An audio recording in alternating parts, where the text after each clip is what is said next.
here. So Reid actually is an expert and one of the authorities in weight cutting. So people probably know a lot about. I've worked with. I've been in the sports nutrition for over 22 years, and worked with from bodybuilders to elite athletes to pro fighters and MMA fighters. I think one of the biggest challenges most professional athletes in the MMA or fighting world say, it's not the fighting, it's not the training, it's the weight cut. They say it's 80% of the challenge is getting in the ring and trying to weight cut. So with Dr. Reid's studies that he's done in various countries, Australia, America, and many other countries, he's worked with elite level Olympic athletes and many well-known, super famous UFC athletes. That's what his doctorate is in on. So I'm very happy to announce the real deal, Dr. Reid Reale, and from here I'll let him take over.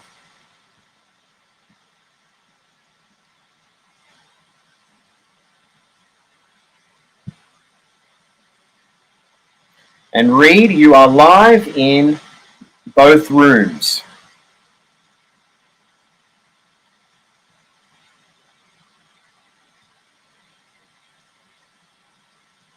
May have to unmute, but you are live. I've got your screen share on one.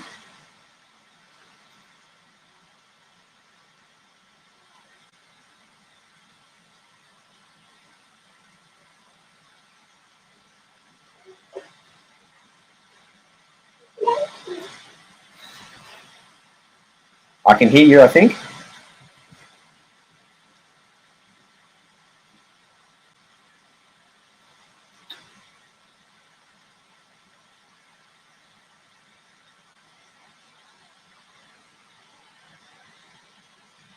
I can hear you.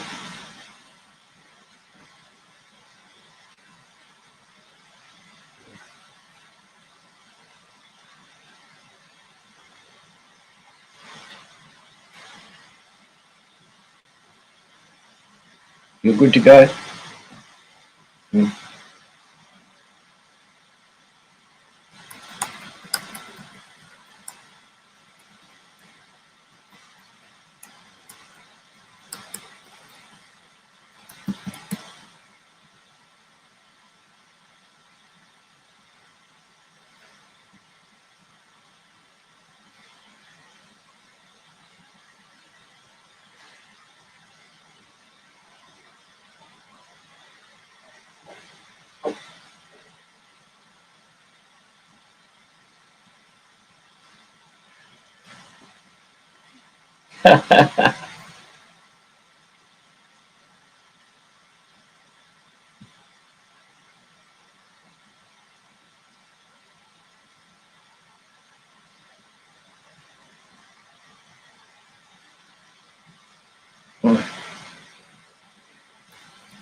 Yes, I know.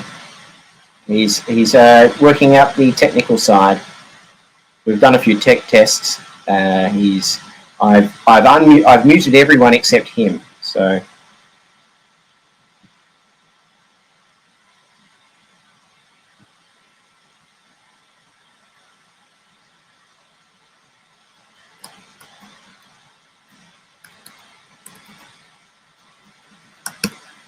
Yep, perfect. Yes, perfect. Perfect. Yes, mate. Perfect. Yes, I can't see your screen share on the Ding device, but I can see the screen share on the BeLive Facebook device.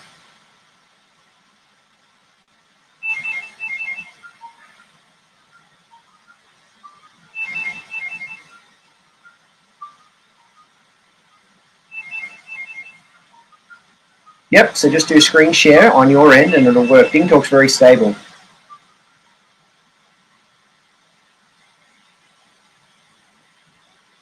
No. There we go. Now we can. Yep, I think you just didn't confirm. Go ahead, mate.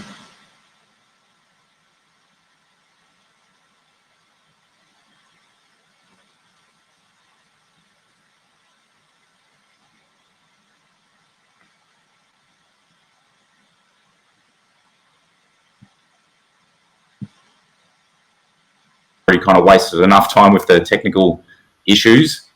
So what we're going to cover today is just a bit of an introduction to the ISSN Sports Nutrition Specialist course. And then specifically, we're going to talk a little bit about myself and about the work that I've done. But this slide here is just a little bit of a background about me, but I won't spend too long on it right now, because I am going to talk a little bit more about my story and my background and the work that I've done later on in the presentation. But basically, I'm Australian, if you can't tell from my accent.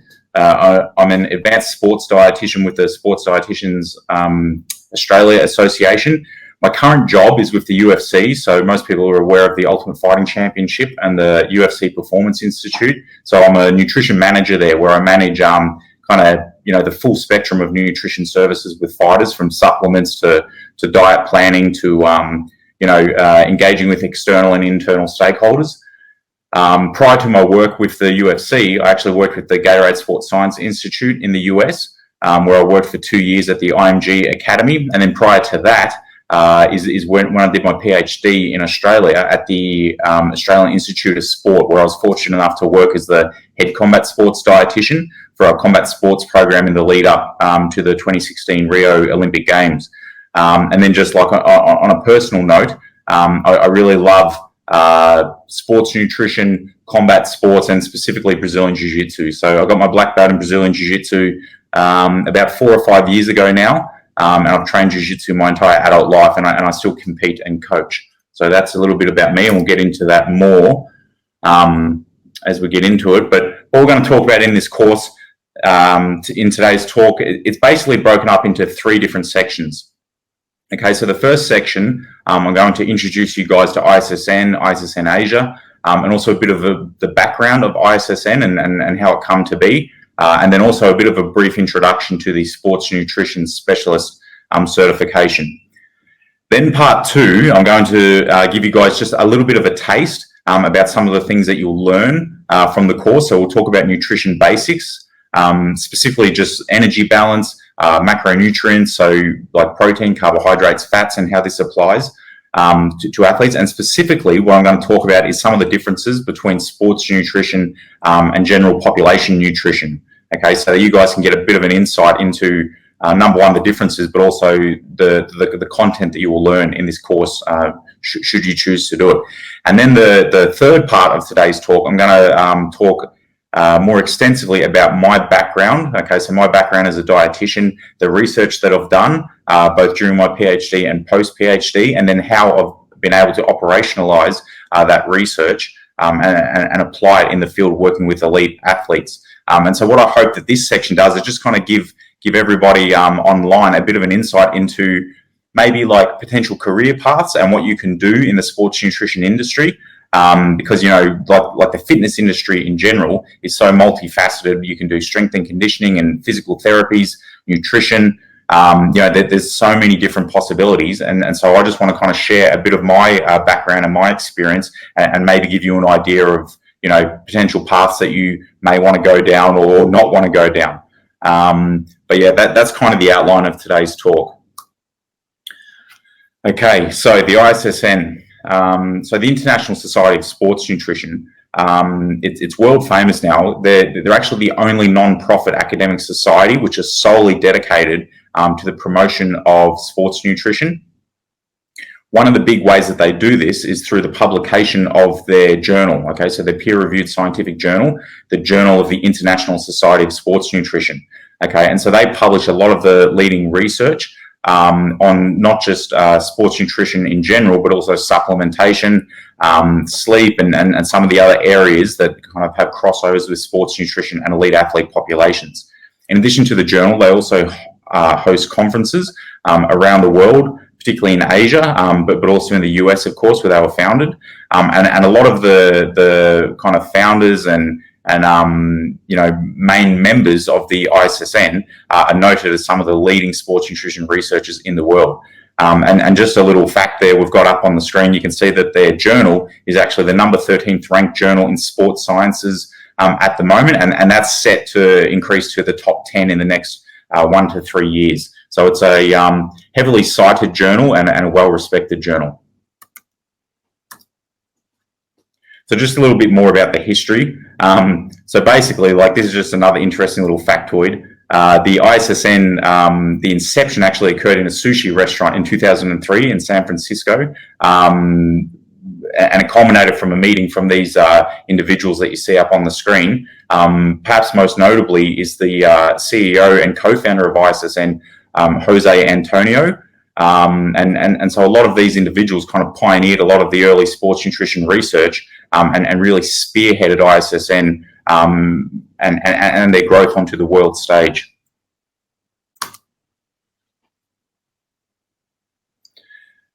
So coupled with the fact that ISSN produced the journal, which is heavily cited and well respected, and the put on the conferences around the world, and also a lot of the founding members are some of the leading minds in sports nutrition research.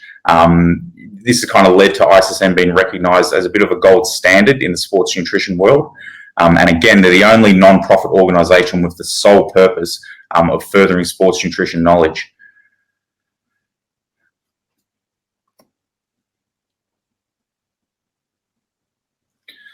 And so again, just in terms of research and some of the innovation that the ISSN has led, so the ISSN is being recognised worldwide by various universities in offering some of this cutting edge research.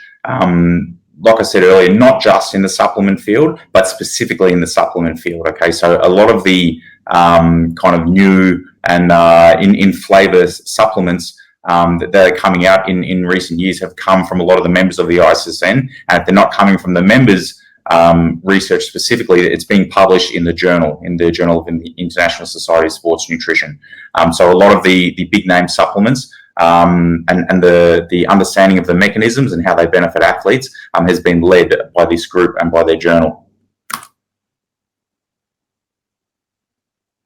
And so here's just a little bit of an example, not so much a case study, but just a pointed example of the ISSN and their, leading particular fields of the research. So particularly with protein intakes. Okay, so previously it was thought that kind of the maximum amount of protein that athletes would need was kind of in the 1.2 to the 1.6 grams per kilogram range, but as has been demonstrated by some research by this group and also by other groups that has been published in the ISSN journal, we now know that higher protein intakes may be warranted, particularly for strength and power athletes who are wanting to maintain lean physiques and hold on to their muscles during times of an energy deficit. So when they're trying to get lean or get ripped, as people might describe it. And then again, they're staying at the cutting edge, publishing a lot of the recent research on some of the more nuanced and kind of fashionable and cutting edge areas of nutrition research, such as intermittent fasting and things like this. Another great thing about the ISSN is that as they are the only non-for-profit academic society based with the goal of promoting sports nutrition in the world, they're being increasingly recognised by other industry heavy hitters. So as you can see, all these logos down the bottom here: the American College of Sports Medicine, the National Strength and Conditioning Association, ACE. That they all recognise the ISSN courses as number one, being of very high quality, and number two, of producing really good graduates out of these courses. And in fact, a lot of the ISSN courses can actually count towards your professional development points for some of these other organisations in terms of maintaining your accreditation. So then that kind of brings us to the ISSN Sports Nutrition Specialist course itself, okay, which is kind of partly what this talk's all about. And so the SNS, we'll call it from here in, the Sports Nutrition Specialist, course. It's a good lead-in to the more advanced course, so the CISSN. The Sports Nutrition Specialist course, it's a 6-day course, okay? What's great about it is that you don't need any post-secondary coursework prior to taking on the course. You just have to be 18 years old with a high school diploma or equivalent, and then you can sign up for the course. However, it is expected that candidates have some sort of working knowledge of kind of general nutrition, sports supplements, basic exercise training. So because of this, it's really geared towards and really beneficial for personal trainers, those who work in gyms, gym instructors, anybody in the fitness industry, as a lead into further education in the sports nutrition field. So as I just said, the SNS gives personal trainers, this foundation sports nutrition knowledge, which will then give you a competitive edge in the industry. Okay, so it's going to help you stand out from your competitors. If you're a personal trainer and you're going for a job against another personal trainer and you've got some sports nutrition, education, it's just going to give you that extra edge over the competition. And as you can imagine, it's important for everybody in this space to understand sports nutrition.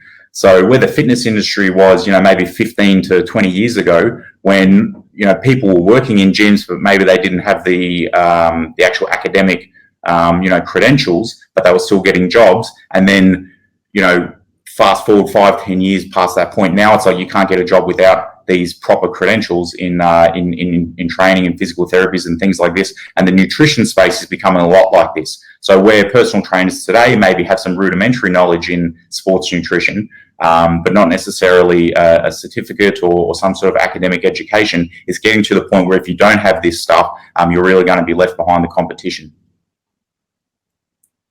And so that last point there, so the SNS, it's really good because it provides an avenue for those that don't have the 4-year college degree in physical therapy or sports nutrition to develop some of that foundational knowledge and then start to practice and help their clients more.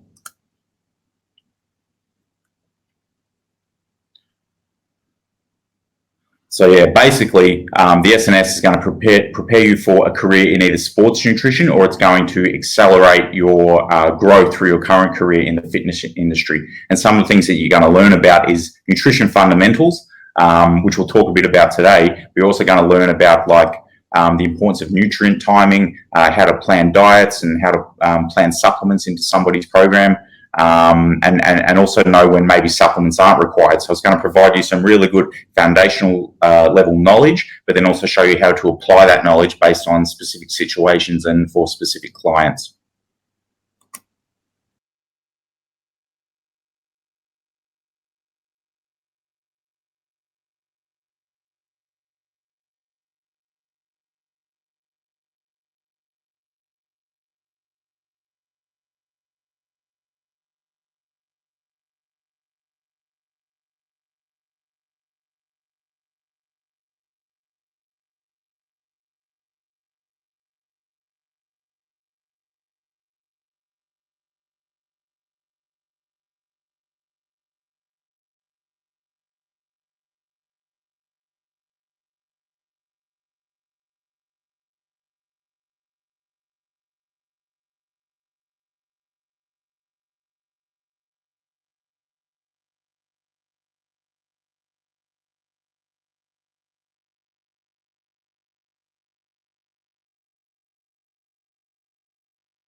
population, maybe a lot of the supplements are unnecessary, and the marketing does a good job at convincing people they need supplements when they don't.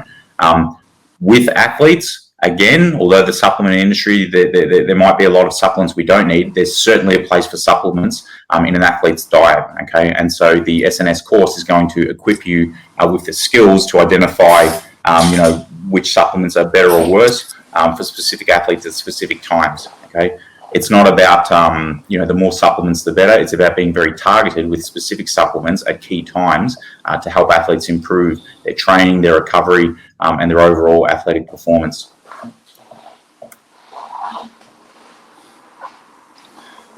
Okay, so now I'm just going to get into some nutrition basics, okay, just to give you guys a taste of the kind of things that you would learn in the SNS course, but it's also going to set up some of what I'm going to talk about with my applied work, okay?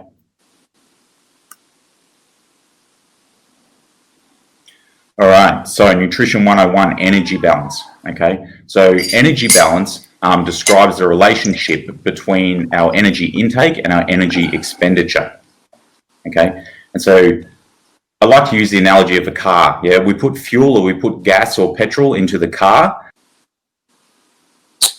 Oh, man.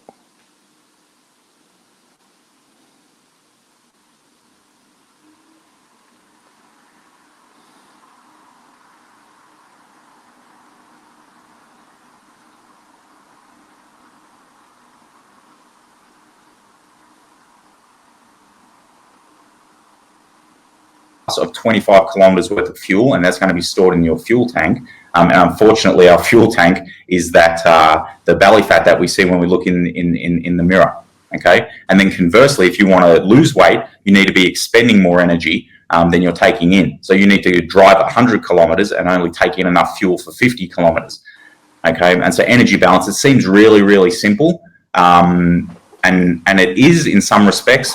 But a lot of people don't understand it, and they get frustrated with their nutrition plan. Clients can, wonder why they're not losing weight or they're not gaining weight.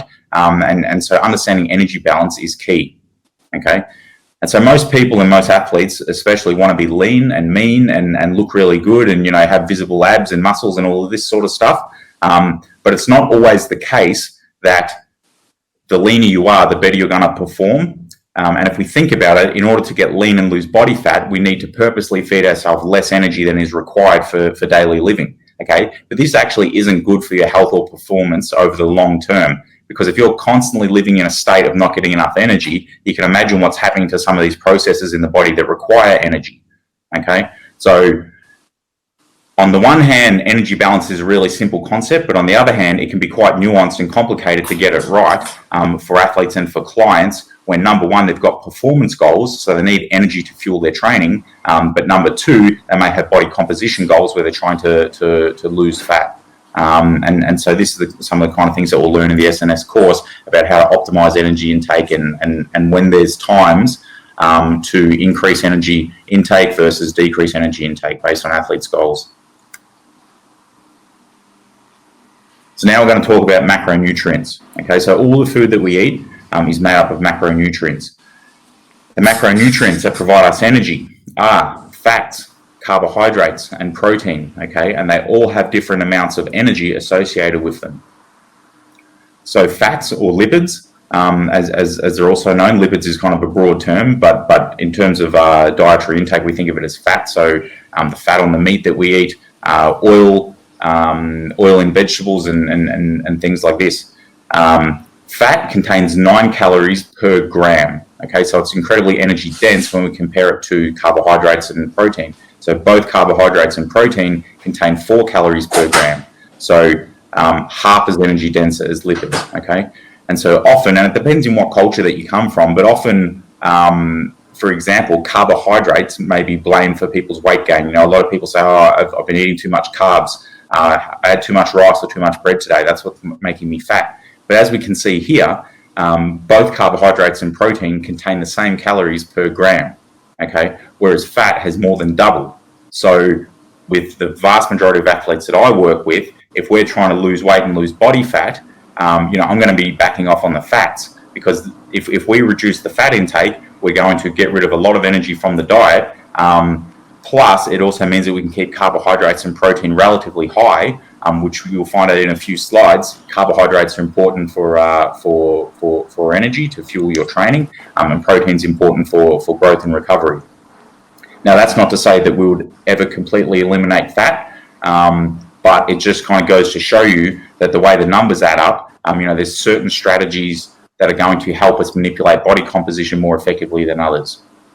And I should mention, there is another macronutrient that's not listed up there that does contain energy, and that's alcohol. Okay, so alcohol actually contains 7 calories per gram, so it's quite energy dense as well. But obviously, for athletes, we're not strategically introducing alcohol into their diet, but it is certainly a consideration when people are trying to manage energy intakes.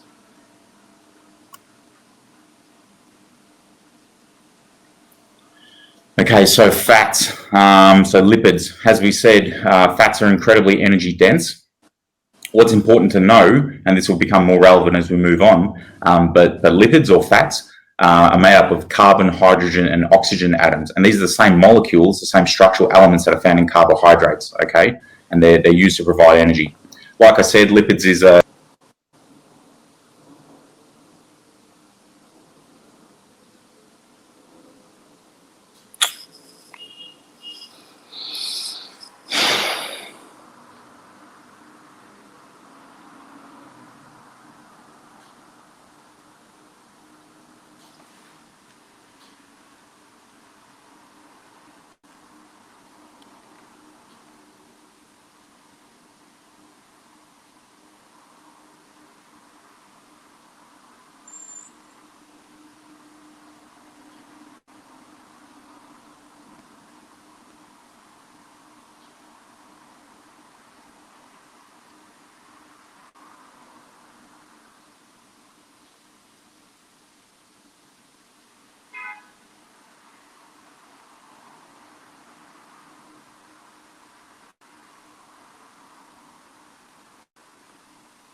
Okay, moving on to carbohydrates.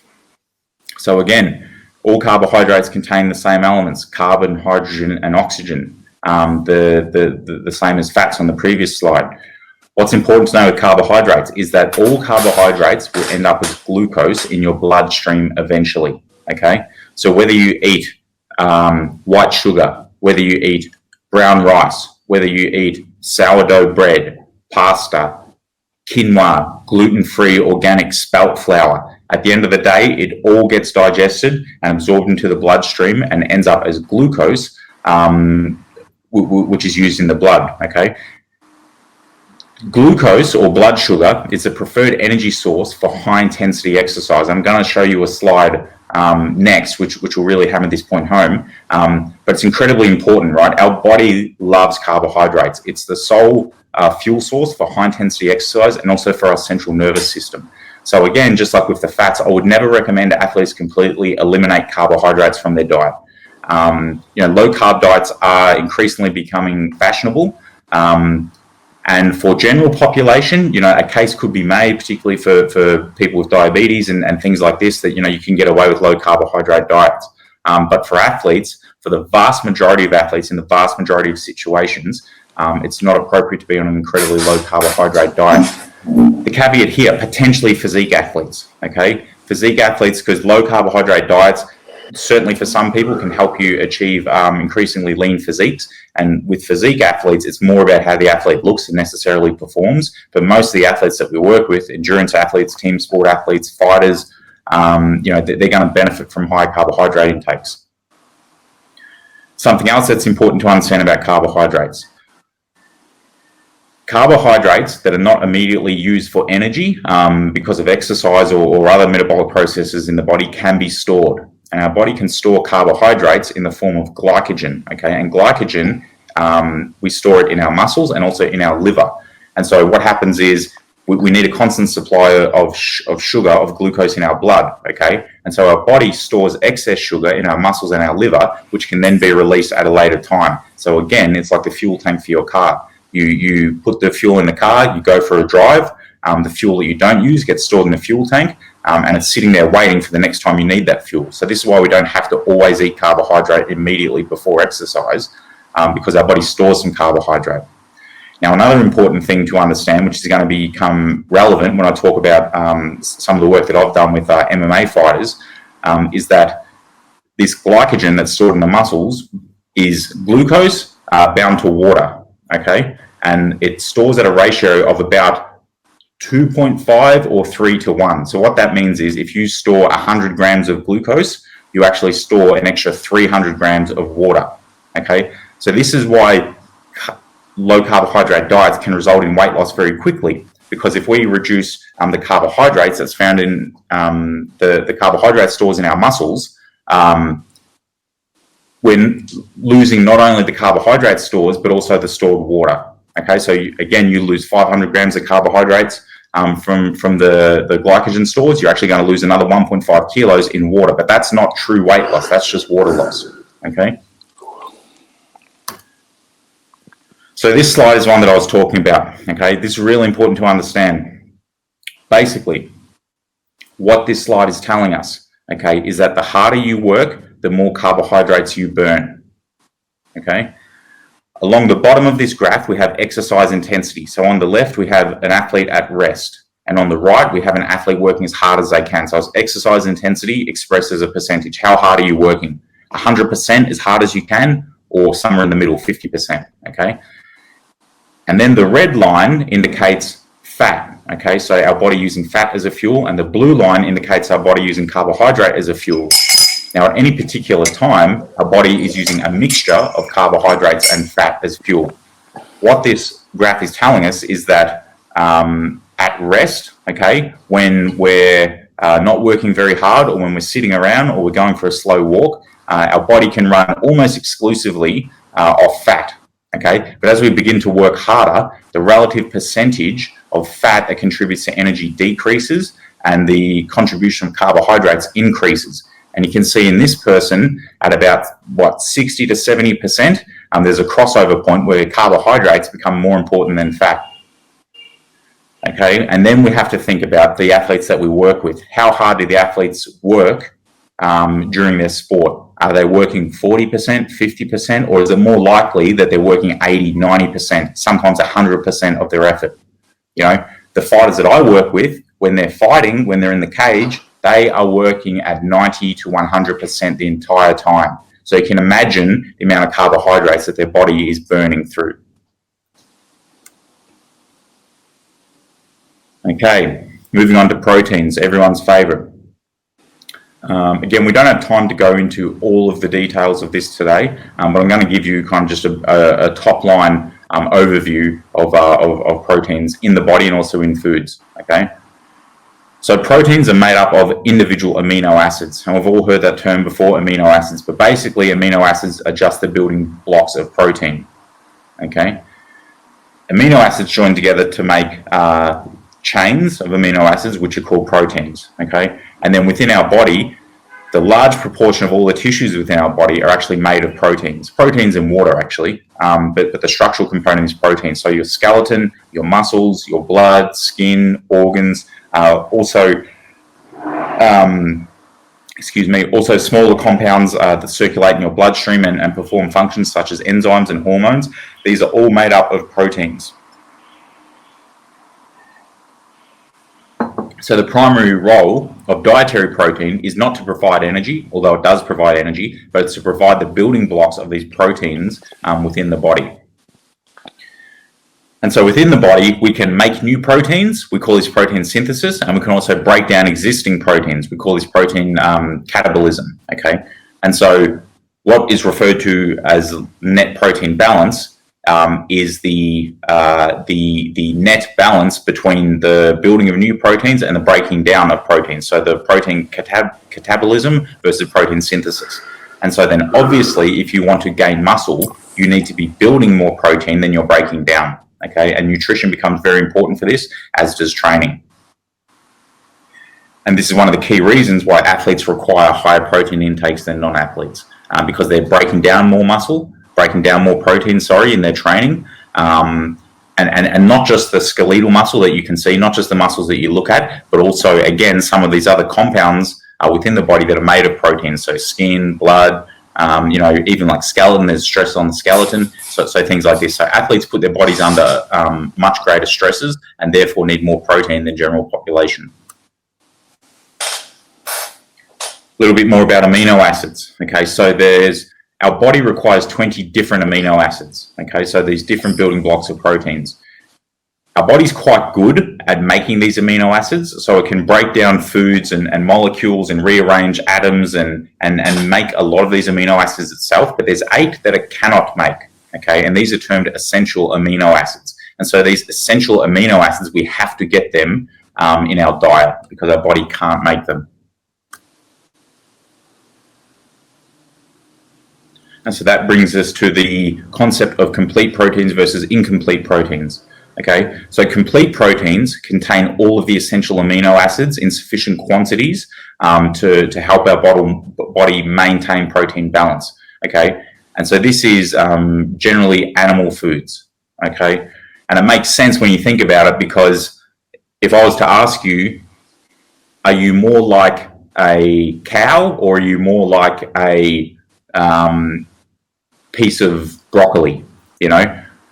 Obviously we're more like the cow or we're more like an animal. So the muscle that's found within the animal is much more similar to the proteins in our bodies versus the proteins that's found in a vegetable source. Okay, and so animal proteins are complete proteins, whereas most vegetarian sources of protein are incomplete, which means they don't have the essential amino acids in the same ratio or in sufficient quantities to optimally support our body net protein balance. It doesn't mean that you can't be completely healthy and perform fine following a vegetarian diet, but what it does mean is that you need to consume a variety of different vegetable protein sources to make sure that you're getting all of these different essential amino acids, because you're not going to get them in one source of protein. The exception is soy. Okay, so soy is likely the highest quality vegetable protein that's available, and that's because of the essential amino acid ratio and quantities found within the soy. So just a little bit more. I've covered most of this stuff, but basically this slide is saying that during exercise,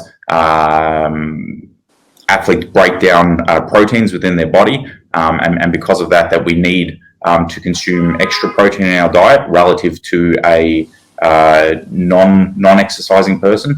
But another thing is that when carbohydrates are very low, okay, what our body will actually do is break down proteins, and then it can turn the proteins into glucose to fuel our exercise and to fuel our metabolic processes. Okay, so very low carbohydrate diets actually end up breaking down muscle because we're not giving our body sufficient energy, and our body can break down protein, and then the liver can convert these amino acids and the proteins into sugar or glucose to fuel training.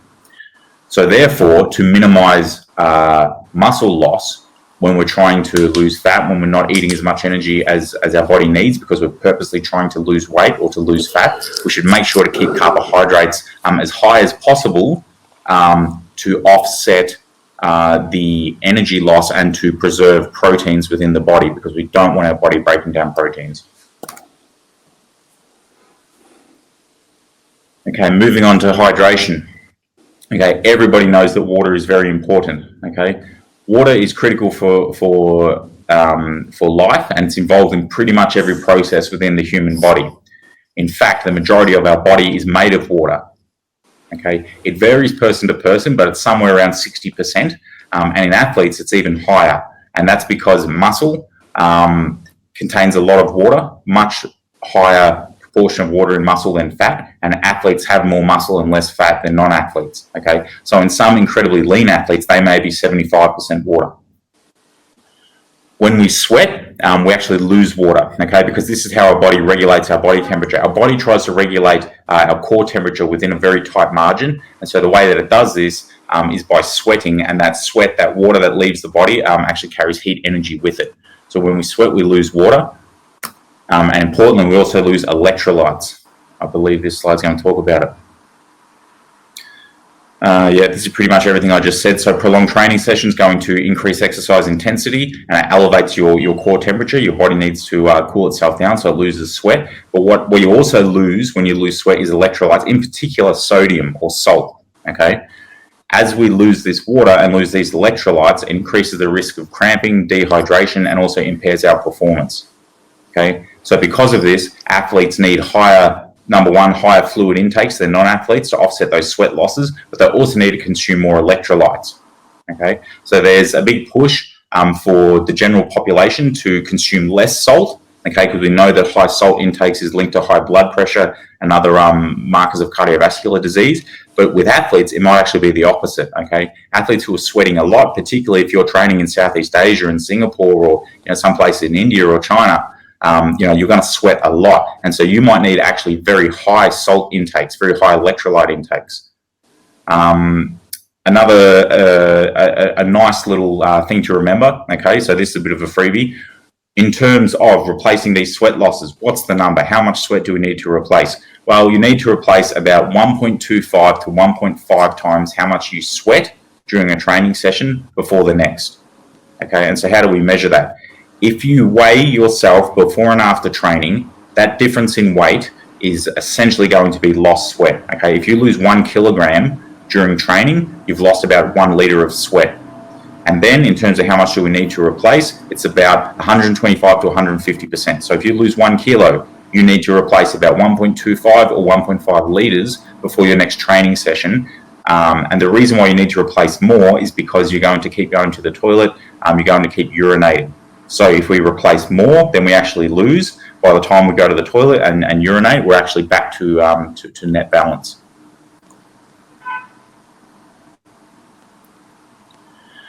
Okay, so just to sum up, we talked a lot about fueling performance, and then we also touched on hydration post-exercise. But it's important to know that foods consumed for recovery, so the foods consumed after exercise, are just as important as the ones consumed before exercise.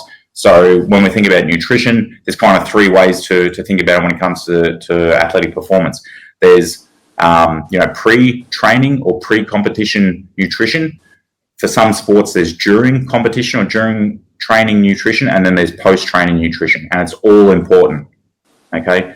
For several sports, you probably don't need during training nutrition. For some sports you do, definitely endurance sports during competition, but certainly in terms of what's more important before or after, you can't split the difference. It's all important, okay? The fueling beforehand is going to help you perform well. If you perform well, you get fitter, you make better gains in the gym, and if you recover well afterwards, you're going to actually cement those adaptations. You're going to recover better. You're going to be able to back up the training sessions better, okay? So it's important that we learn about all these different strategies to fuel the exercise, but also recover from the exercise.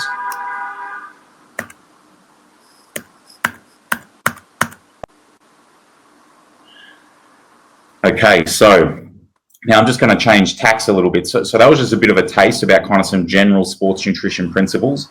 But what I want to do now is tell you guys a little bit more about me and my background and the work that I do. And again, maybe we'll just kind of put a lot of the sports nutrition kind of education in context, open your eyes to potential career paths, and just make you think about what you might want to do and what you can do with a sports nutrition career. Okay, so a little bit more background about me. So my academic background, I actually did an undergraduate degree, which was called Health Sciences, and I did this in Deakin University in Melbourne, Australia. So my majors there were nutrition and exercise science, and then also biochemistry. And the reason I selected these specific majors was because, like a lot of you guys, I'm really interested in the fitness industry. I'm really interested in training, and selfishly, I was doing it because I love training myself. And I wanted to find out the best ways to train and the best ways to eat. And I was kind of undecided whether I wanted to do more of the exercise route or more of the nutrition route. So I did both. And then I also remember thinking about, like, if I do want to do sports nutrition, what's the kind of the highest level, how far can I go with this? And somebody said, well, you probably want to be a dietitian so you can work in a hospital and you can charge the Medicare system and all these sorts of things.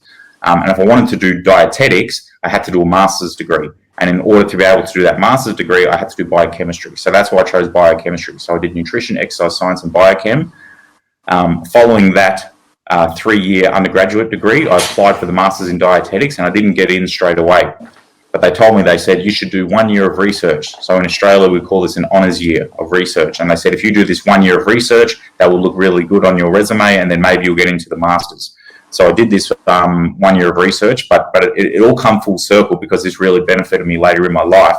But I did this one year research honours where we looked at insulin resistance, so like pre-diabetic state, and how it relates to inflammation in human skeletal muscle. At the time, I didn't really enjoy it so much because it was real lab bench stuff. I was pipetting chemicals and using a centrifuge, and I wanted to be working with athletes. But sometimes you have to do the things that you have to do so you can do the things that you want to do. So I did that honours year of research, and then after this, I applied for the masters again, and I got in. So I did an 18-month masters in dietetics, also at Deakin University. And so what that enabled me to do was to register with the Dietitians Association of Australia and become an accredited practicing dietitian. So now I was able to work in a hospital, get insurance from the government. I could charge the Medicare system and things like this. It was quite hard at that time to get hospital jobs in Australia. So I ended up working for a corporate health company. And so I worked for this corporate health company for about 18 months. And we used to go around to different businesses and give talks about exercise and nutrition and sleep and psychology and things like this. So that was a really fun job as well, because I got to meet a lot of different people and learn some skills that I didn't have and learn some project management skills. But it still wasn't quite satisfying me because, I was interested in training and sport and things like this. And then I was lucky enough that a person that I knew brought to my attention this PhD scholarship program that the University of Sunshine Coast in Queensland in Australia were putting together jointly with the Australian Institute of Sport. And so there was a PhD scholarship up for grabs to investigate nutrition in combat sports. And I thought, man, this is absolutely perfect. I love Brazilian Jiu-Jitsu. I'm training every night, sometimes 2 or 3 times a day. I love nutrition. I want to work with athletes. So I applied for this scholarship, and I was lucky enough to be granted it, in part because of my background in Jiu-Jitsu, also because of the education that I had done, and also because of that honours research year, which I never wanted to do in the first place. But because I already had that 1 year research experience, it really looked good for my application. And so you might be thinking, why did the Australian government care about combat sports, and why were they putting together a scholarship program for a PhD to investigate combat sports? Okay, so this was in the lead up to the Rio Olympic Games. And so it was in 2014 when I first started the PhD program. And at that time, there was 5 different Olympic combat sports. So there's judo, boxing, taekwondo, as well as 2 different wrestling styles. So there's freestyle wrestling, Greco-Roman wrestling. And in fact, at the Tokyo Olympics, there's going to be 6 because they're introducing karate as a combat sport. And in 2016 at Rio, over 20% of all of the medals at the Olympic Games went to combat sports. And that's because combat sports, you have males and females, and you have all these different weight divisions, okay? So a lot of medals go to combat sports. And another factor for the push to combat sports is the fact that all of the top 10 Olympic nations in the world consistently get medals in combat sports. And Australia wasn't getting any medals in combat sports. So the Australian government have aspirations to place in the top 10 of the Olympics. So they thought, we have to get better at combat sports. So that's why they invested this money and partnered with universities to fund these PhD scholarship positions. What they also did was to develop this combat centre. Okay, so the combat centre at the Australian Institute of Sport was this, fairly substantial facility that was geared solely towards the development of combat sports. And as part of this program, they funded these PhD scholarships. So they had a PhD scholarship in nutrition, one in strength and conditioning, one in psychology, one in athlete monitoring, one in recovery, and there was probably one or two other ones. But the idea is that, if we share this brain power against all of these different sports that are similar, we can get maximal bang for our buck. Okay, and I'll give you an example of how it worked with nutrition. So there's a common nutrition issue that applies to all combat sports, all Olympic combat sports, and most professional ones as well. And that's the issue of weight cutting and weight divisions. So for those who don't know, Olympic combat sports and most combat sports have athletes compete in weight divisions, and the whole idea is to create this even playing field, okay? Because you don't want a 70 kilo athlete to have to fight a 90 kilo athlete. So because of this, they match people up in weight divisions. In order to make sure that everybody meets the requirements of the weight divisions, they make the athletes attend what's called an official weigh-in, okay? And the official weigh-in can take place anytime before the bout. And in some sports, like Brazilian Jiu-Jitsu, we weigh in like 30 minutes before we compete. But in a sport like MMA, they weigh in 30 hours before they compete, okay? Some of the other sports change their regulations. At the time that I did my PhD, judo were doing a night before weigh-in, so they would weigh in about 6 p.m. the night before competition. Wrestling at that time were also doing a night before weigh-in, but now wrestling has moved to a morning of weigh-in. And Taekwondo also do an evening before weigh-in. Boxing do morning of weigh-in. And the thing about boxing is, if you have 3 or 4 bouts in a competition, they occur on 3 or 4 different days, and they make them weigh in each day of competition, okay?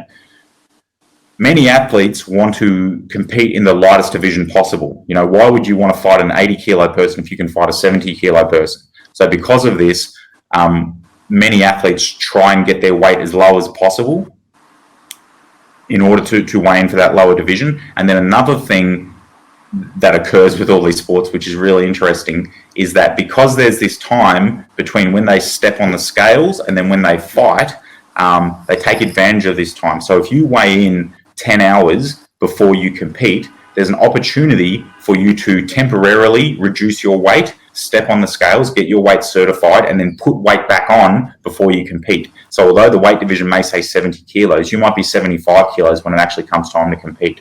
And I'm going to explain more about this as we move on. But you can see that that's like a common nutrition issue that applies to all these sports. And so if we can help athletes do this better, we can affect many sports and many athletes.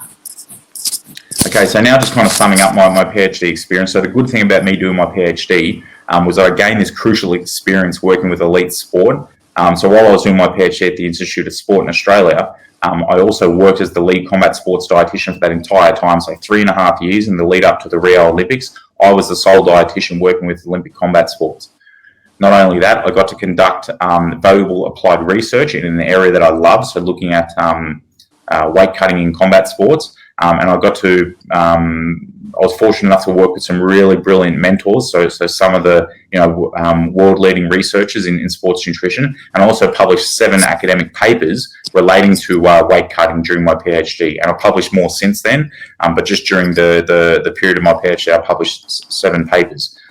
I'm going to talk about this in a second, but we developed these best practice principles, evidence-based guidelines for how to cut weight for combat sport athletes.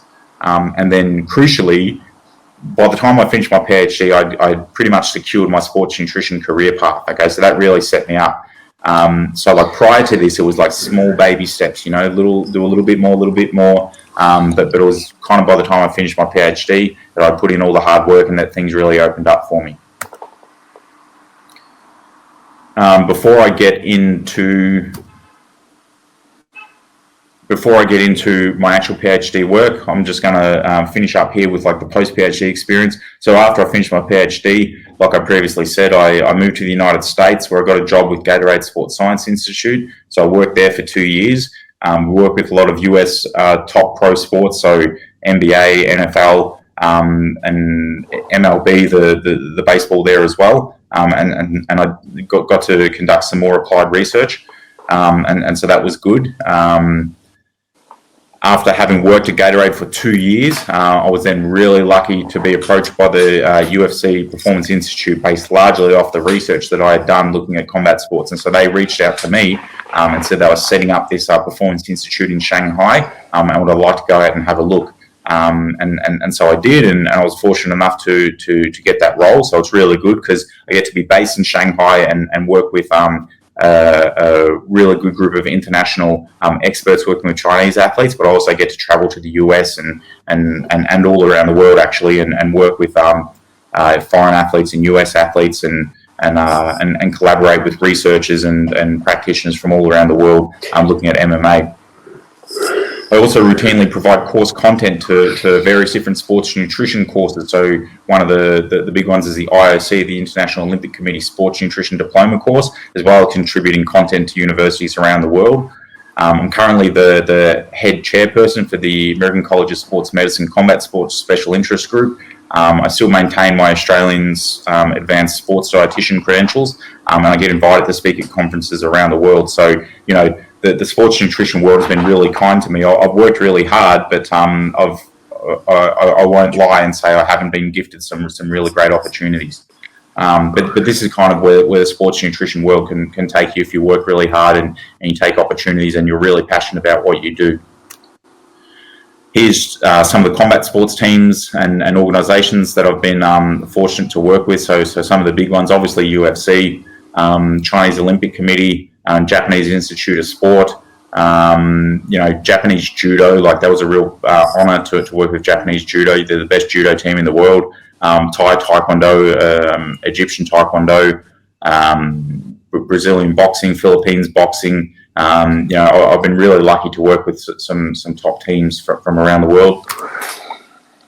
And then this slide's showing some of the non-combat sports organisations that I've worked with, and universities as well. So the sports nutrition world has been really kind to me, and I've got to experience a lot, which is really good. Okay, so now I'm just going to move on to some of the findings from my PhD. So some of the work that I did with my PhD, what the research showed us, and then how this is applied in the real life settings. So to sum up my PhD, okay, 3.5, 4 years of my life in one slide. What we found was the vast majority of athletes lose weight for competition. They lose weight both chronically and acutely. So chronically, they attempt to reduce their body fat to get their body fat as low as possible, so that this way they're really lean, they have as much muscle as they can at a given weight and have high power to weight ratio. In addition to reducing their body fat, most athletes also engage in these acute weight loss strategies, typically reducing about 5% of their body mass in the last couple of days prior to weigh-in. Okay? We'll talk more about this in a second, but the way they do this is through dehydration and various forms of food restriction. So they just don't eat, they don't drink, and then they sweat to make their weight even lower.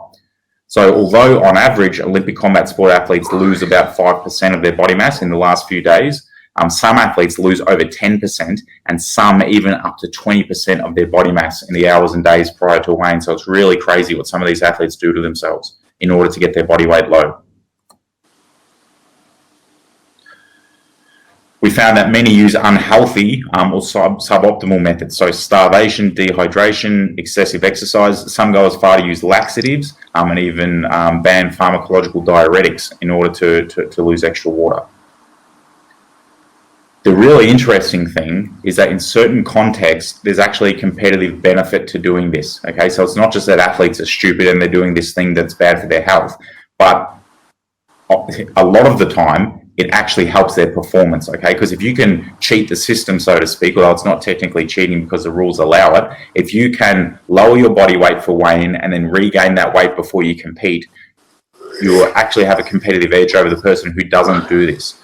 Therefore, the big findings out of my PhD and what a lot of my thought process around this is that we have to work pragmatically with athletes. Because if you tell them, this thing is not good for your health, you shouldn't dehydrate yourself, you have to be optimally fueled and all this, you'll lose them, because they know from their sporting culture and from what their training partners and their coaches have done, they know that there's a benefit to doing these practices. So we have to work with them.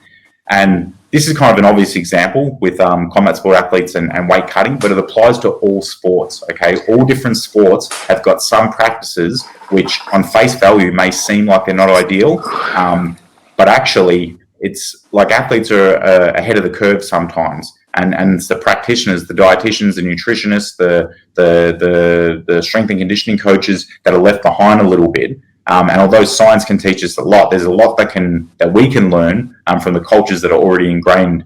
But what science and what education and academic rigor can bring to the equation is finding the best way to do these things. So athletes might have the right idea, they may have the right goal in mind, but it's our job when we work with them to show them better ways to do these things. Okay, and I mentioned some of the papers that we published. There's 2 papers that I'm going to talk about, which I'm pretty proud of these papers, and they've been heavily cited, and they're basically guidelines for how to cut weight and then what to do to recover after you cut weight.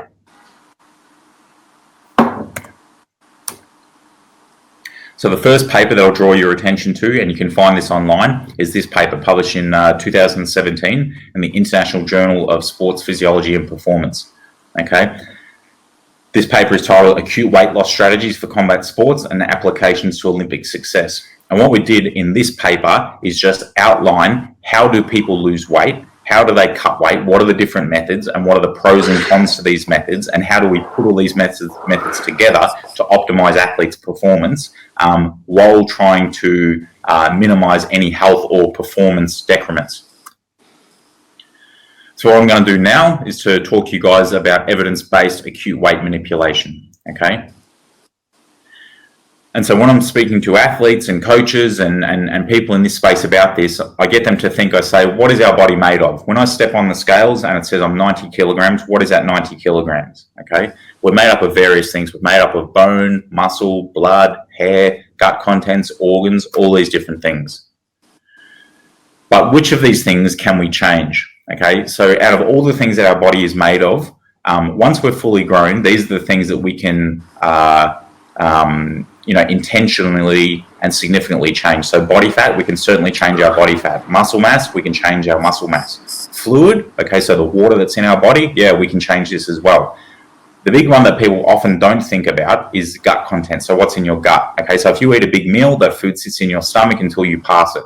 But that's technical weight, And although in terms of a physique athlete or most athletes, we don't care about this kind of weight because that's like not real weight, it's just it's weight that comes and goes. But for the combat sport athlete who needs to be a certain weight on the scales when they step on it, this is very important to think about. So we want to know, what can we change? The next question is, how much weight does changing this body compartment, how much weight can it shift and how fast can we do it? So if we're talking body fat and muscle mass, which although this is real weight change, okay, or is more real than the gut content example that I gave, it can take a long time to change this, okay? So body fat, if you're trying to maintain muscle mass and lose body fat at a steady rate, maybe you can lose 0.5 kilogram per week, okay? What about muscle mass? Generally we don't actually want to lose muscle mass, but if we did, again, it's going to be very slow. And if we want to gain muscle mass, that can be quite slow as well. Maybe a kilogram either way per month, okay? Whereas if we think about how can we shift the water in our body, the fluid, and the gut contents, we can actually shift it quite rapidly, okay? So again, we talked about when you're sweating and when you're training that you lose water, okay? So you might actually be able to lose, depending on how big you are and how hot it is and how hard you're working, you could lose 5 kilograms in a day, in a couple of hours, or in a couple of days. And then in terms of gut contents, if you had a big meal and then you go to the toilet, you might lose 1 kilogram, 2 kilograms, something like this.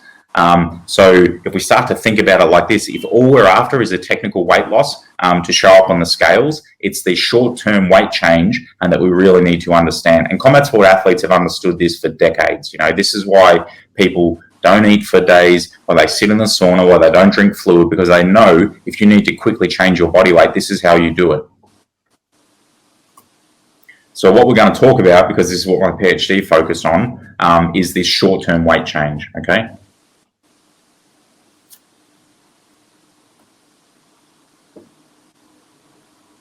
So we understand what we change and we understand how much of it we can change. Now we're going to talk about the strategies that we do to change it, okay? So in terms of changing body fat and muscle mass, it's about energy in, energy out. We talked about energy balance earlier. In terms of losing muscle, protein is important as well. But again, we're not really talking about losing muscle, and the focus of this talk is not even about this long-term weight change. It's talking about the short-term stuff. So in terms of manipulating fluid in the body, there's different ways that we can do it. One is to reduce the carbohydrate stores, because remember we talked about glycogen, and when we store carbohydrate, we also store water with it. So if we adopt a low carbohydrate diet, we can reduce some of that stored carbohydrate and the associated water. Reducing sodium, reducing the salt in the body, will let go of some water, because salt binds to water. And remember, we talked about this: when we sweat, we lose salt as well. We can just reduce the amount of fluid that we drink. Okay, so if you drink less fluid for one day, you will lose. There will be a net loss in body water. If everything else stays the same, but you drink less, you're going to lose water. Okay, and then the last thing that we can do is sweat, so active or passive sweating. And then in terms of emptying what's in our stomach, there's different ways we can do it. One is just to reduce the amount of food that we eat. So if you normally eat 2 kilograms of food in one day and you eat 1 kilogram, you're going to weigh less, okay, because you're putting less in your stomach.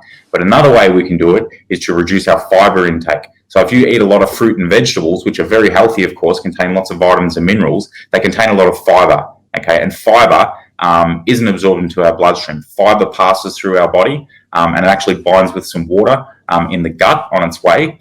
So if you normally eat a high fiber diet, which again is really good for your health, and you should be eating a high fiber diet, at any one time you might have 1 to 2 kilograms of undigested plant matter sitting in your gut. So this is something we can take advantage of.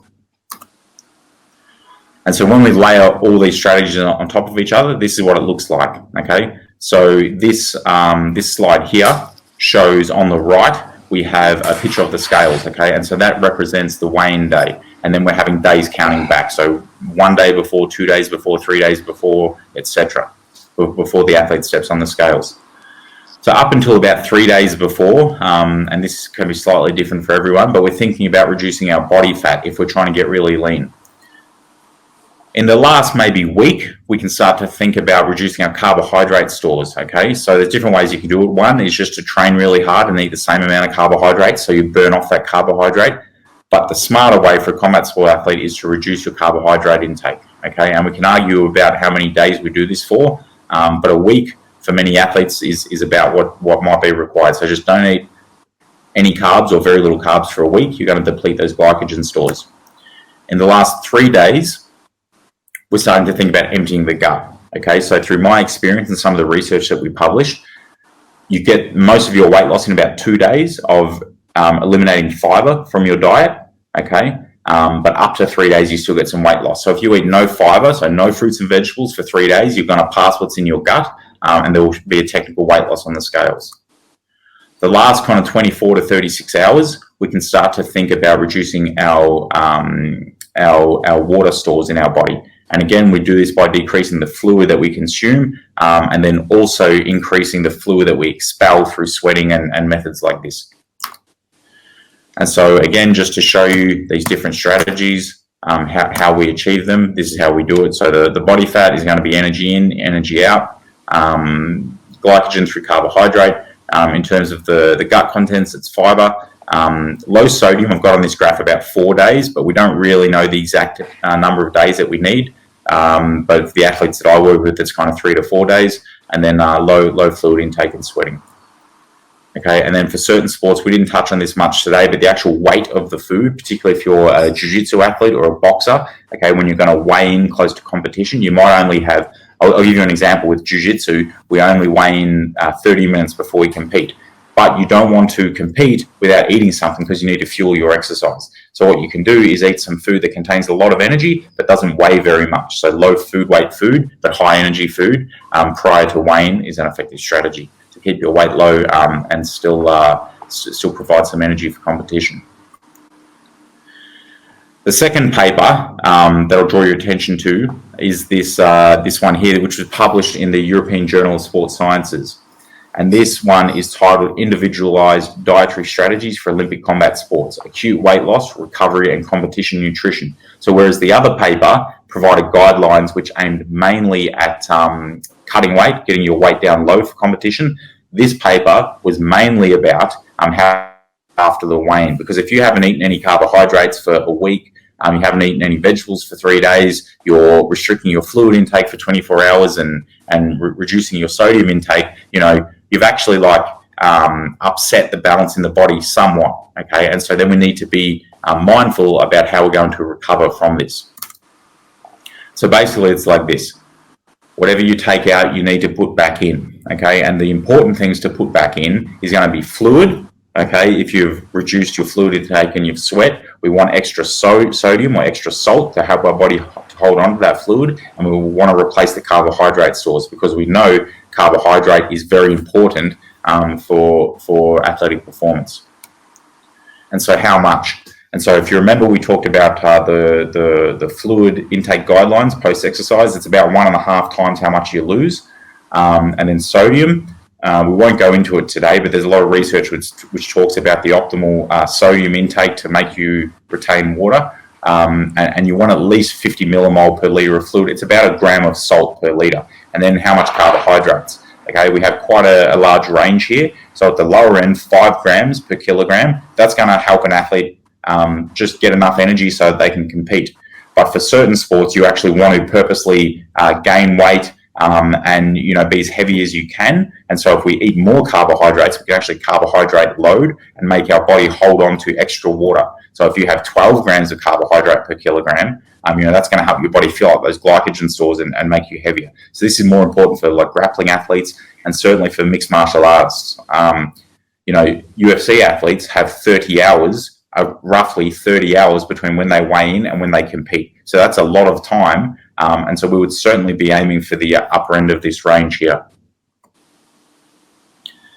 And so if you do it properly, you can cut about 10% of your body weight without really causing any performance decrements and without harming your health, okay? And so this is how it looks like. Oh, let's take that back.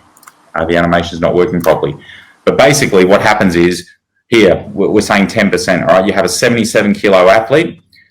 You take advantage of all these strategies that I talked about. They weigh 70 kilos for a very short period of time. They step on the scales, they get their weight certified, ticked off, and then they've got all that time to put the weight back in. And so, what we're doing is kind of like removing this non-essential weight that's within the body and then strategically replacing it. And this is what my Ph.D. was all about, and what my work with the UFC athletes I do now is. Okay, and it seems like a lot of weight, and it is like to shift 7 kilos and to put that back on. These guys are putting back on 7 kilos in one day.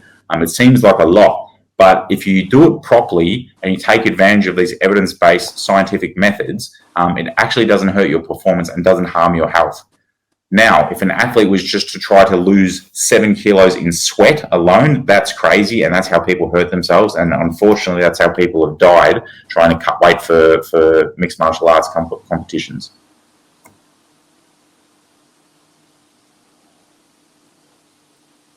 So what I'm going to do now is just finish off with a case study, so a real-life example of an athlete that I work with. So this isn't a UFC athlete because, as you can imagine, there's privacy concerns and things like this. But this is actually a guy that I worked with during my PhD. He was a professional MMA fighter, and he was actually a friend of mine, somebody I trained jiu-jitsu with.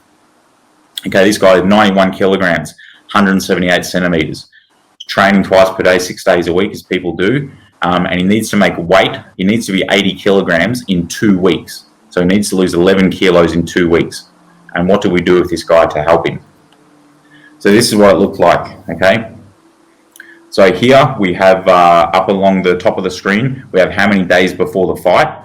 And then we have different strategies and different nutrition facets. So energy up the top, carbohydrates, sodium, fiber, the weight of the food, his fluid, and then just any other notes. And then we have the weight down the bottom, okay? So 7 to 14 days before the competition, what we did was just get his calories low, okay? Put him in an energy deficit, because at this stage, we're trying to lose body fat. We was giving him as much carbohydrates as we could while still keeping that energy low so that he felt good at training. We certainly decreased the fat, got the fat right down, and just try to support his training with carbohydrate around training, okay? And his weight went from 91 to 89 kilos in that first week, okay? He ate a lot of salad, a lot of vegetables. We give him diet jelly, diet soft drinks, things like this that don't contain calories, but just made him feel good and gave him something a little bit tasty so he didn't get so sick of the chicken and broccoli and stuff like this. And then starting 6 days out is when we started with the that just skipped 2 days. Okay, so then 6 days out, this is when we started to back off the carbohydrates. So you can see days -5 and -6, still in an energy deficit, but low carbohydrates. Everything else stayed about the same. And then he lost about 1 kilo per day here. So he went from 89 to 88.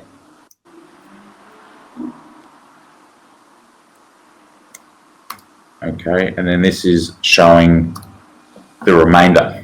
Okay, so then day -4, we started to reduce the sodium intake and also the fiber intake. So this decreased, and then you can see his weight starts to drop off as well.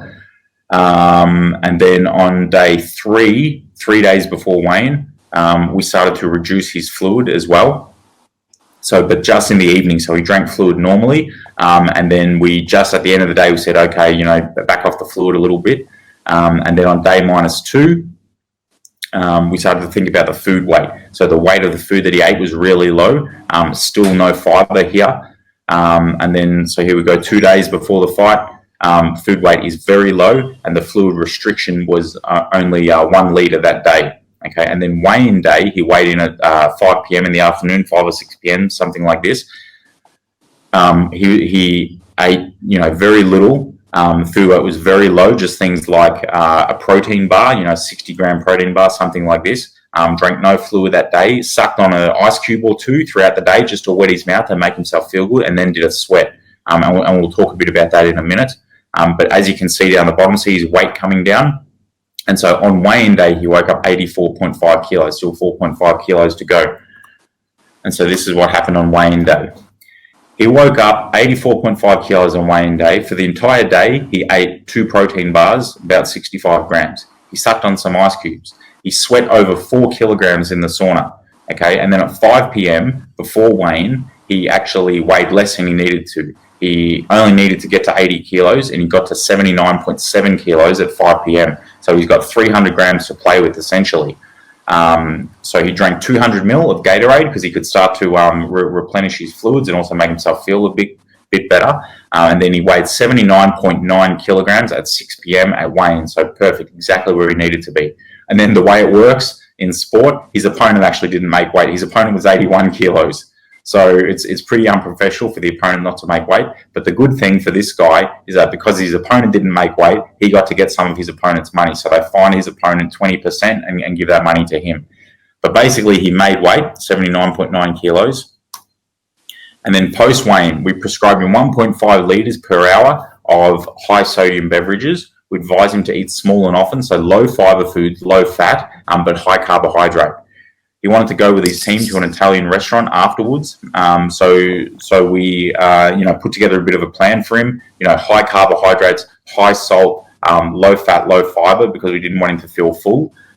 We told him to put extra salt on everything. We got him a milkshake, a low fat milkshake. So a bit of protein there, but the milk itself has a higher protein content and high electrolyte content, and is well retained within the body. And then on fight day, he resumed a normal eating pattern, but we just told him to have a little bit of extra carbohydrates, okay? And also throughout the day, so snacking on pretzels and candies and things like this. He continued to consume about 1 litre per hour until about 3 hours before the fight. And then at that point, at like 3 to 4 hours before the fight, the recovery is all done, and he's just focusing on what makes him feel good. He's not trying to cram a whole lot of food in him, in that 3 to 4 hours before the fight. So he was actually 88 kilograms when he stepped into the ring and competed. So that was a good recovery, 2 weeks before he was 91. We got him down to 79.9, and then 24 hours later he was back to 88. Okay, and he won his fight, which was very good. And then this is just some pictures of him side by side. So he was actually a rugby player back in the day. He was 110 kilos, this guy, before he started fighting MMA. And so on the left, that's him on the rugby pitch at 110 kilos.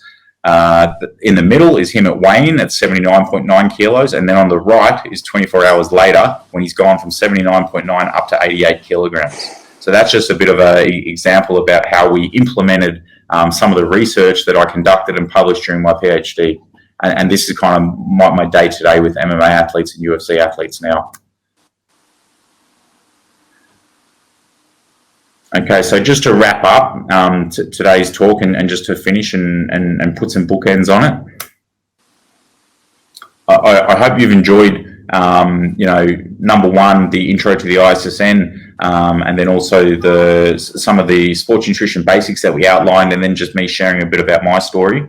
But yeah, just to reiterate, guys, the ISSN, it's your complete sports nutrition research. Okay, so the ISSN regularly publish position papers on many sports nutrition topics. So things like protein intake, supplementation protocols, nutrient timing, diets and body composition, and many more. So similar to those papers that I showed you that I published during my PhD about weight cutting, the ISSN is constantly putting out good review papers like this, which can just give you, synopsis of protein, creatine, nutrient timing, things like this.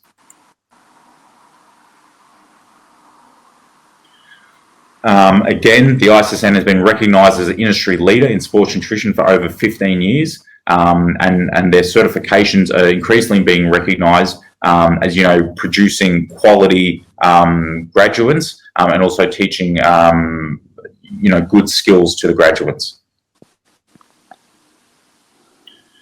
The ISSN has got this internationally recognised certification program, which covers all these different areas of sports nutrition. So if you get an ISSN certification, it's going to be recognised in many countries around the world. And just the logo itself and the name ISSN inspires confidence in employers and people looking for sports nutrition advice and education and expertise.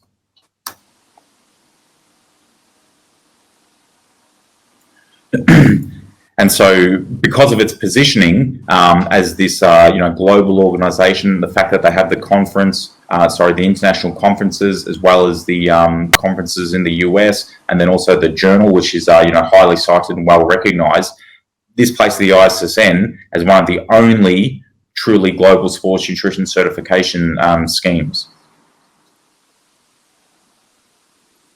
Hello. Hello.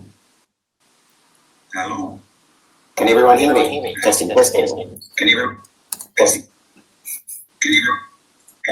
I think everyone can hear and see. So we've got a question time. So if you're logged in on Facebook, hang on, I need to share myself in the room. Yourself there, Reid. And we will stop that video. I'm multitasking here, everyone.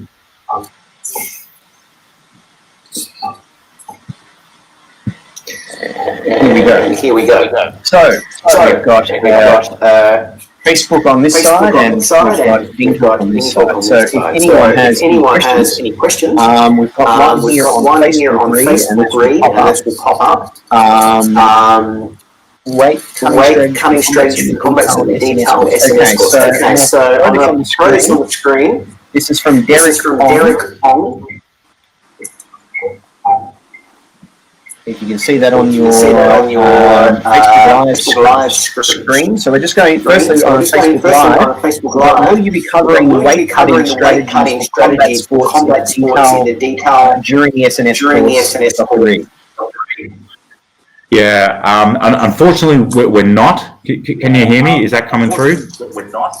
Can you hear me? Yes, mate. Coming through perfectly. Hello. Yeah, I'm just getting feedback now. Unfortunately, we're not covering this in the SNS course because the SNS is just an introduction to sports nutrition. So that's kind of like your foundation course where you learn the principles of sports nutrition. And currently, ISSN don't have a weight cutting specific course, but we're actually that's in the development. And I'm working with the ISSN Asia at the moment, so that'll come somewhere down the track. But to answer your question, no, it's not in the foundation SNS course. Hello. Hello. Okay, so we've got, I've unmuted. Can you hear me, Reid? I think you can on Facebook Live. Can you unmute your microphone? I had to mute. There was people unmuted their microphone. You could unmute your microphone. There we go. You're back on Ding Talk. So we will hide. Now, anyone from Ding Talk has a question. Hello. Yes. Go ahead. My name is Ugen. I'm from Bhutan. Welcome, Ugen from Bhutan. Reid, can you hear? This is on Ding Talk. Yes, yeah. I can hear. And my question is, since I'm in Bhutan, since in your presentation I saw that outside China, the countries outside China will not be eligible for certificate and all. Any possibility that I can avail a certificate online if I attend all the classes and all? I can answer that one. Actually, this is not the introduction to China. Great China is just one of the countries, but actually, if you're in Singapore, as we had Joan, on the line previously, so if you're in Singapore, you can contact Joan, Augustine from the Pro Academy. Also India, I'm not sure if management from India is online at the moment, and Nesh and Pratik from the Fit India Trust. And we've got the IPFTA from Hong Kong as well. Rex and his team as well. Currently the jurisdictions live streaming version. And in Bhutan, where is yes. So in Bhutan, we're having options that we work through your feedback, and maybe we could talk offline about that. Thank you. Welcome. Who is next? Could you please mute your microphone after you've asked a question? So should we go we'll go back over onto Facebook Live. So we've got the only sports nutrition science occurs right. This is all your management course. Weight management course. I'm going to try and find a good question for you. Well, there's another one. Facebook Live. How many countries? Allowed. Firstly, so I'm answering some of these questions, but might be a little bit more efficient. So again, it's international certification. ISSN is global. So you can, if you do your certification with us, with the live streaming option, literally as long as it's the right time zone, you can anywhere in the world. So Bhutan, we just don't have yet partnerships in Bhutan. But I believe Dinesh, by your name, I believe you're from India. So yes, you can contact Pratik or Anesh from India to sign in, and they will help do that. Okay. Do we have any questions? Or just relating about the course, specifically to Dr. Reid, who's here. Anyone? You can unmute your microphone and please just mute it once you finish. Anyone from Ding Talk?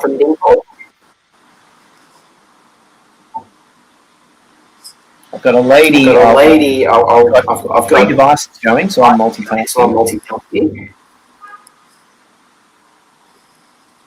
We've got Madeline. Madeline there. On Ding Talk. And Madeline asks, she asks, does the course make you a sports dietitian? I think you can answer that one, Reid. This is on Ding Talk. Madeline. Yeah, you can hear me, right? Yeah. You can hear me, yes, mate. I'm just, because we're getting feedback, I'm having to volume up and down when I'm talking and when I'm listening and all this sort of stuff. No, it doesn't make you a sports dietitian. In most countries, dietitian is a protected term, and so in order to be like a registered dietitian in the United States or an accredited practicing dietitian in Australia, you have to do the full master's degree and get accredited with the national body. But that's where something like this SNS steps in, where it kind of bridges that gap for people who aren't going to be able to go out and do a 5-year degree and dedicate their life to being a dietitian. If you're already working in the fitness industry and you want to upskill yourself and get an internationally recognized certification, that's where this kind of bridges the gap and steps in, and will teach you a lot of what sports dietitians use in practice. But of course, it's not going to be the as in-depth, super technical biochemistry years and years of study. It's it's somewhere in the middle, where it's a way for you to upskill yourself, be internationally recognized, and improve your employment chances and help you deliver outcomes to your clients. So no, it's not a sports dietitian's accreditation, but it's for those who can't take that route and who want to upskill themselves and develop some useful skills. Thank you, Madeline. Any other questions on Ding Talk? I can't see any on Ding Talk. I have one that was shown a little earlier on Facebook. I'll show that on the screen if you can see that, Reid. I can't. Can you read it out to me? Because I've got all my screen sharing. Sure, mate. Yeah, I know. Yeah, sure. Actually, you could stop your screen share now if you want, mate, because I've just got the videos on. You'll probably just see the Be Live. So we want Be Live? Unless you need it on for later. Anyway, we've got Kanishka Chua, I believe from India. Hello. Hello. Here we go. Hello, Kanishka. If you actually put your camera on, I can throw you up on the video screen here on Facebook Live. Yeah, I can see this one. Kanishka asks, Sir. Perfect. So, Sir, during the article, the acute weight loss, what significant changes can be seen on the performance of the athlete? Yes, so really great question, and this is the key question with all of this stuff, right? Because if you have to compete straight after cutting weight, your performance is going to be terrible, okay? But because these athletes have a period of time between the weigh-in and competition, they can actually recover from these performance decrements. So I'll give you an example, right? Particularly aerobic performance. And also some measures of anaerobic performance are significantly decreased, maybe 30%, when you dehydrate yourself above 4 or 5% of your body weight, okay? So for athletes who weigh in very close to competition, like a jiu-jitsu athlete, you wouldn't want to take advantage of significant dehydration or even significant carbohydrate depletion, because if you remove all the carbohydrates from your body and you sweat 4% of your body weight and you don't have time to recover from this, your performance is going to be affected. And so this is why for sports, when you weigh in very close to competition, you can't cut as much weight. But for sports like MMA, you can get away with that, 8 to 10% of your body mass loss, recover this body mass and replenish your carbohydrate stores, replenish your body fluid, and then perform well. And that's why these practices have continued to exist. Now, for the sports, when you do weigh in very close to competition, there are still things that we can do. So as a jiu-jitsu athlete, myself, the strategies that I will use is mild dehydration, maybe sweat, 1 or 2 kilos, definitely fiber manipulation, empty my gut, and maybe a little bit of carbohydrate depletion, but not complete carbohydrate depletion. So for athletes who weigh in very close to competition, if they're well hydrated, already eating a lot of carbohydrates and a high fiber diet, they can still lose 4 to 5% of their body mass in 3 or 4 days and perform acceptably well. And so it's quite nuanced. And if you read those papers that I'll put up on the screen, so if you even go on Google Scholar and type in my name, Reid Reale, it'll come up with my list of papers, and you can read those and you can read more about what strategies are appropriate for the different combat sports. Excellent. So we've got any final questions from anyone, either on Ding Talk, either on Facebook Live, throwing it out. Any final questions?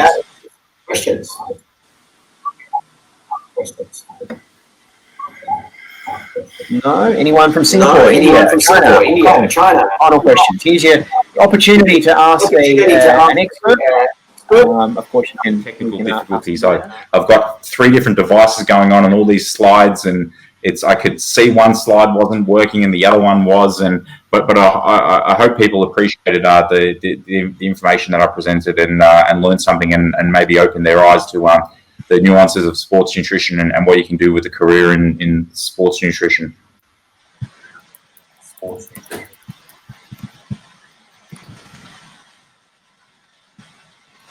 Good. I think that's a wrap. And to everyone, now let me get back on that video. I'm juggling three different places as well. Welcome to the new normal, everyone. So anyway, so this meeting actually it's being recorded on Ding Talk on one system, and also it's being recorded on the Facebook Live. So we will be editing this. And hopefully midweek it will be up on YouTube and Facebook for those assistants with this. So it is available for non-English speakers as well. That may take a little bit longer. So I think that's it from me. And thank you again, everyone, for joining. Thank you for your patience with technical difficulties, but that is the way it crumbles at times. But Reid, thank you, man. I look forward to catching up with you for a protein shake or two when you're back in town. Thanks, mate. Thanks, everyone. Okay. Thank you, everyone.